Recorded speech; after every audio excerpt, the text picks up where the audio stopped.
All right, so our next item is the home stretch, and as you can see, I have a guest here. PHELAR Adeyinka is his name. He's a comedian, social media, digital marketing enthusiast. He's also a cake plug, among many other things. And guess what? He's also an MC. Thank you for joining us here this morning. And it's good to have you. It's good to be here. Thank you for having me. I really appreciate it. You've been in comedy for how long now? Officially, I'll say 8 years. So unofficially, yes, sir. Oh, which one? So, this is how it works. I started counting my years on stage when I met legendary Gbenga Adeyinka D'1st.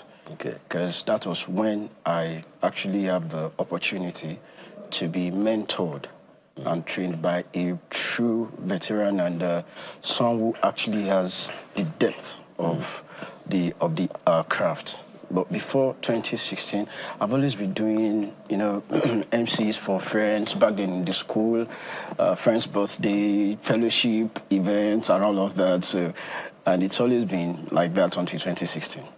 Interesting.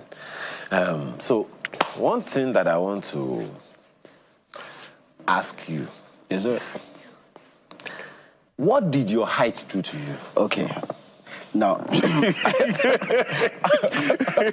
I get this every time. What is the offense of your height? I don't understand. People tend to actually. This height has been a blessing to me. I've come to see it more as a blessing because. Yes. I mean, you can easily sneak into anywhere and sneak out. Thank God you are never going to join an armed robbery gang because it's easy to just sneak in and sneak out. How do I even join an armed robbery gang? Imagine I want to rob you and I say, your life or your money. I just like, what is talking? You didn't say who is talking. You say what is talking because you just be there looking for who is talking. I've literally jumped through a mall window in Ikeja. You jumped I jumped in through the window because it was, just too many people want to enter at the same time. And I just saw this window. Everybody's just at the door. And the window is wide open. I just used the tires and helped myself in, So that's why I said it's been a blessing. And, every comedian has these go-to jokes on stage. Okay. We call it koboko, like when you are being flogged on stage, and everyone just have this joke they run to. Mine most times is about my height, and that's always been working for me. Which is your favorite? That I cannot keep a relationship. How did I get that immediately? How did I understand it immediately? Because you have a good sense of humor. Now, just let me show you something real quick. See. But I want to be relaxed like you. Just okay. I think my director would want to catch that, so you have to do it again. So you are seated just here now. Like this. And I just want to be relaxed. You want to be relaxed like me. You want to sit back. Just look at me. And my leg is swinging. It's. I don't envy you. Okay. So how did comedy start for you? Okay, I would say it's a trait I picked from my mom. My mom had always been, up until now, these Yoruba traditional wedding MCs, Alaga Jura and Alaga Joke and all of that. Plus, she is a retired teacher. And people generally think teachers, they can talk and all of that. Likewise, my dad is also a retired teacher. So I've always seen her do her thing during engagement and all of that. And over the years, when I got to university, I'd see some of my senior colleagues, Oni Tong and No Trespass. They were the trending comedians back then in school. I finished from Lautech, by the way. Okay. And I'd always walk past their shows and bills and be like, guy, and you are funny too. But my own funny is in my mind. so all those times, it had just always been me doing MC for church programs, friends, and all of that. I'll just always focus on maybe someday you have the courage to pick this up. But then I didn't have that courage until after school, when I was 7. What actually prompted that courage is a brother of mine in fellowship, when I was in 500, just called me one day, a Tuesday evening, like, "Fela, what's your plan for after school?" And that was the moment it dawned on me that I didn't have a plan after school. Wow. Other than my certificate. I studied mechanical engineering anyway. But please don't let me touch your car. So you are now... Don't let me touch your car. Okay, you can... If touching is just to admire it, you can touch it. Because if I should touch your car, your brake pad can be lost. It will become funny. It can be missing. Your joke can become... The car can become funny. Just like, God bless you. You get it? So after that moment, with the help of God, I just felt, okay, maybe this is something I can pursue later. And by the time I started my service in 2015, God bless my uncle, my dear uncle, Mr. Olaoluwa Emmanuel. He gave me a room in Port Harcourt. And it was right there in that room. Everything I do today started. My being a comedian, being an MC, digital marketing, everything started in that room. And I'd always lock myself up, ingesting information, content, practicing things on my own. And pretty much I left 2016, I came to Ibadan. I met Ayo Adeyinka on Instagram. God bless her for me. I asked her, I'm an upcoming comedian. I would like her to link me up with one of our comedian friends. And she's like, oh, well, I don't have too much friends, but I have Gbenga Adeyinka. I'm like, what do you mean by you don't have too many friends? Gbenga Adeyinka is a legend. It's too many. That's Gbenga Adeyinka is crowd. So, I mean, even if not in achievement, but in size, the man is a crowd, even in size. So, sorry, Daddy. He's probably watching. So, then she just linked me up with Gbenga Adeyinka. God bless Gbenga Adeyinka for me. God bless you, Daddy. I'm so grateful. I sent him a friend request on BBM. It was BBM those years. And in 5 minutes, he accepted. I've never seen that level of humility in such level of achievement, you know, to be able to come down from a high horse and relate with, well, common people, in quotes. So, and the rest they say is history. He offered me a job in 2016. That's how I moved to Lagos from Ibadan. Okay. All right. Maybe me too, I should ask for a job now. Okay. I'm trying to draw a lesson for someone who is watching and who needs to get the same kind of courage that you have. There are many people who are stuck in careers that they don't want to be in right now. There's a bank clerk right now. I have a friend, Bukumi Preacher. He was a bank person. Yeah, I know. Before he decided that, you know what, I'm done. I'm done. I'm just going to go into... So what does it take to drop your fears and embrace your destiny? It takes a lot. I'll say, excuse me, because of don't forget, backtrack to when my brother had that conversation with me, like, what's your plan for after school? Right there and there, after that conversation, I made up my mind that I'm going to, whilst I work on my craft, before I become that big in my own space, I'll pick up a 9-to-5 job that can allow me do my thing on the weekend. So it's always been my own compass. And I met a couple of other upcoming comedians like me at Comedy Club, Omababa's Comedy Club. God bless Omababa for me too. His comedy club actually helped in growing me too. So sometimes when I meet my other colleagues who are also upcoming like me, I advise them that, you see, you don't have to just rely on your skills or your craft alone. Pick up something that can allow you to do your craft. I mean, there are hybrid jobs, there are remote jobs. Thank God for so many platforms right now. So like that, so every time I launch out to apply for a job, I do my due diligence, asking them, please, my weekend is free. My weekend is mine.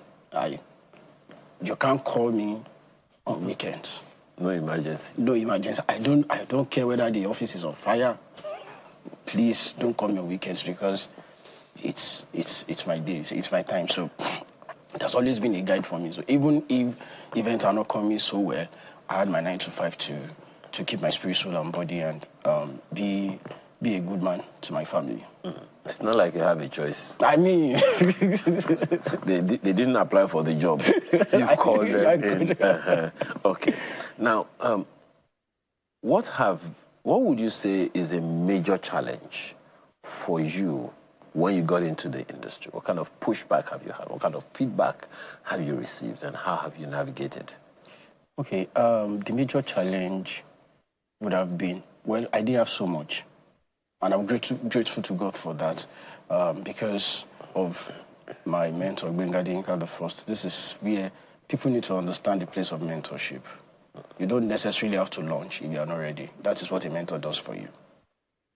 I'll give you an instance. So, don't forget I said 2016 I moved to Lagos because Gbenga Adeyinka offered me a job. So, one of those times we went to Ibadan. We were preparing for Love Matters Abeokuta, October 1st. So, one of those nights, I went to Peteru. He was a comedian in Ibadan, God rest his soul. I went to his comedy club with Omo Baba. So all those times, I was just still following Gbenga Adeyinka. I see how he does his things. I absorb information. I am more of, I don't read much, but I absorb from people so much to complement for that. So one of those at the comedy club, Peter just said, "Oh, ladies and gentlemen, welcome Prince PHELAR." I took the mic. In my mind, I was killing it. In my mind, a superstar is born that night. And after the I won't call it performance.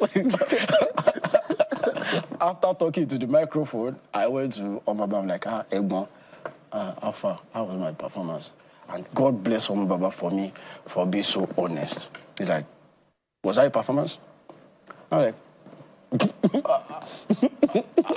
I had no words. It's like, I didn't even know when you started. I didn't know when you finished. And when we go back to Lagos, he told Gbenga Adeyinka about it. And Gbenga Adeyinka was like, see, I don't want you near a microphone in the next 3 months. Wow. This generation needs to understand the place of mentorship. And mentorship doesn't mean looking for somebody to carry your bills. No. When it comes to mentorship, it has to be both ways. What do you have to offer?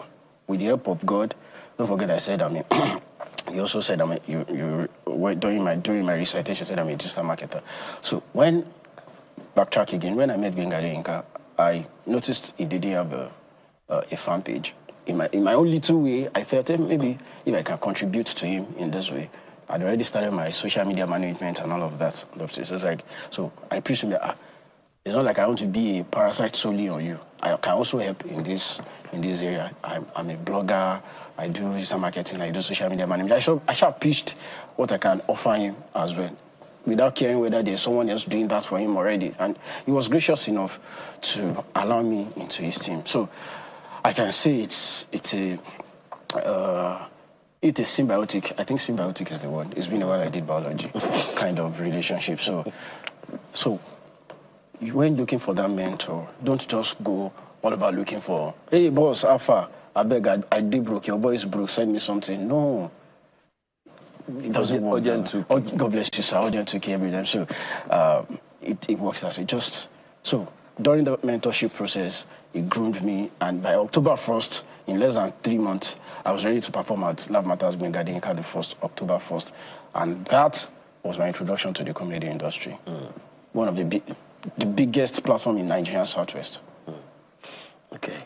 Now, you said something about mentorship, and you said that people must recognize the place of mentorship. Yes, sir. How easy is that to sell? How easy can you sell that to a 20-year-old idealist who believes that he's got everything that he needs? Oh, well, guess what? You don't have to sell it to them. Just leave them.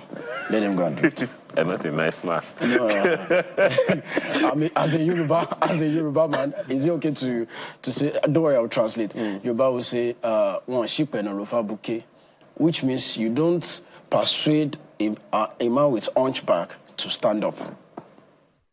So, if you feel you don't need mentor, don't worry, just go. It's a matter of time. Go and do it. You will see it. So, what next do we expect from Prince PHELAR? Okay, I don't know. I mean, this kind of question. By that I mean, what are you aspiring I get you. I was just going to say, is this kind of question you ask celebrities? Me, I'm not a celebrity. Oh, but then, what are you?